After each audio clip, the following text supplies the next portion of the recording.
Bem-vindo ao Bíblia 7, a sua porção de leitura bíblica em 7 minutos diária. Vamos à leitura de hoje, Marcos capítulo 2. Título: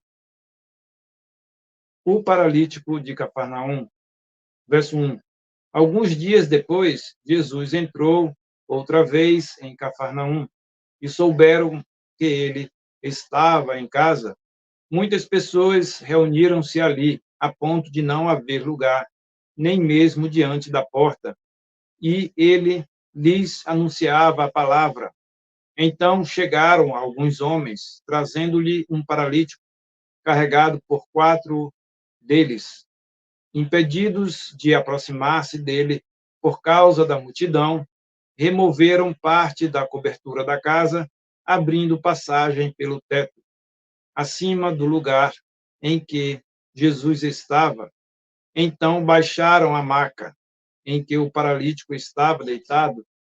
Vendo-lhes a fé, Jesus disse ao paralítico: Filho, os teus pecados estão perdoados. Estavam sentados ali alguns escribas que pensavam no coração: por que esse homem fala dessa maneira? Ele está blasfemando. Quem pode perdoar pecados senão um só, que é Deus?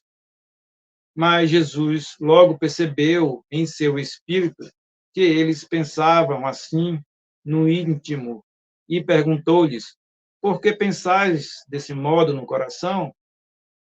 O que é mais fácil dizer ao paralítico: os teus pecados estão perdoados, ou levanta-te, toma a tua maca e anda?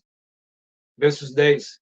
Mas para que saibais que o Filho do Homem tem autoridade para perdoar pecados na terra, disse ao paralítico: eu te digo, levanta-te, toma a tua maca e vai para casa. Então ele se levantou e, pegando logo a maca, saiu à vista de todos, de modo que todos ficaram maravilhados e glorificavam a Deus, dizendo: nunca vimos coisa igual. Verso 13, título: o chamado de Levi. Jesus saiu novamente para a beira-mar e toda a multidão ia até ele, e ele os ensinava. Quando ia passando, viu Levi, filho de Alfeu, sentado na coletoria, e disse-lhe: segue-me. E, levantando-se, Levi o seguiu. Quando Jesus estava à mesa na casa de Levi, estavam também ali muitos publicanos e pecadores sentados junto dele e de seus discípulos, pois eram em grande número e o seguiam.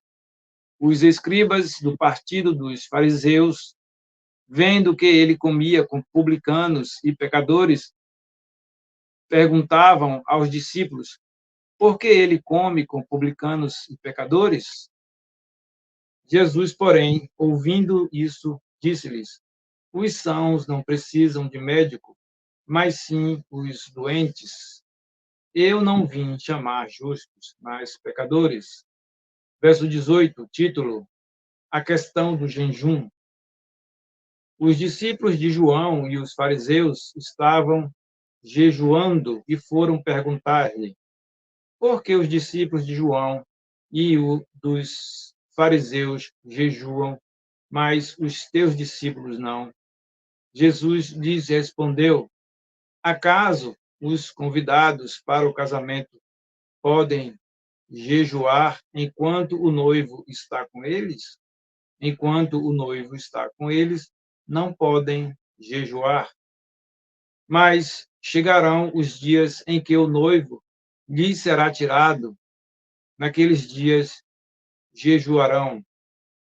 Ninguém costura remendo de pano novo em roupa velha, porque o remendo novo se desprenderá da roupa velha e o rasgo será ainda maior. Ninguém põe vinho novo em recipiente de couro velho, porque o vinho novo romperá o recipiente de couro, e se perderão tanto o vinho quanto o recipiente de couro, mas põe-se vinho novo em recipiente de couro novo. Verso 23, título: Jesus é o Senhor do sábado. E aconteceu que Jesus passava pelos campos de cereais em dia de sábado, e enquanto caminhavam, seus discípulos começaram a colher espigas. E os fariseus lhe perguntaram: por que eles estão fazendo o que não é permitido no sábado? Ele lhes respondeu: acaso nunca lestes o que Davi fez quando ele e seus companheiros estavam em necessidade e com fome? Como ele entrou na casa de Deus, no templo do sumo sacerdote Abiatar, e comeu dos pães consagrados, dos quais apenas os sacerdotes tinham permissão para comer, e deu também aos companheiros? E prosseguiu: o sábado foi feito por causa do homem, e não o homem por causa do sábado. De modo que o Filho do Homem é Senhor até mesmo do sábado. Aqui concluímos a leitura deste capítulo 3 de Marcos. E você é o nosso convidado a participar desse projeto, se inscrevendo no nosso canal, curtindo e compartilhando para que mais pessoas tenham acesso à palavra de Deus. Muito obrigado.